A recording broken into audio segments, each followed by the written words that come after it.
Okay, so chapter 2 form 2, page 21. Okay, so dia suruh kembangkan. Sarankan buat A dengan D. Okay, so kita kena kembangkan. Awak kembangkan 6 ni dengan semua nombor kat dalam bracket ni. So first kita kembangkan dengan depan sekali. Maksud benda ni darab.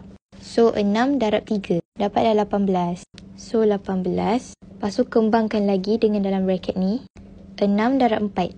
Dapatlah 24. So 24 W. Simbol positif. Okay, so ni lah jawapan dia.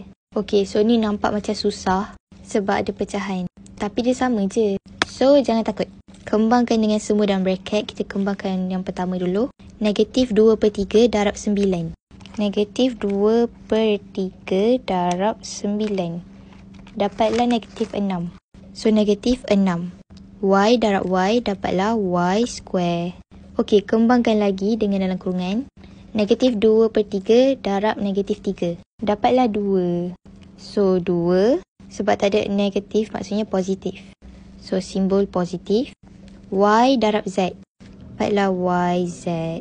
Okay, last dalam kurungan kita ada yang ni. Negatif 2/3 darab 6. Dapatlah negatif 4. So, negatif 4. Y darab X. Y darab X mestilah YX kan. Tapi cara nak susun dia. Kalau dalam ABC kan X dulu kan. So, buat X dulu baru Y. So, X, Y. Susun ikut susunan ABC. So, ni lah jawapan dia.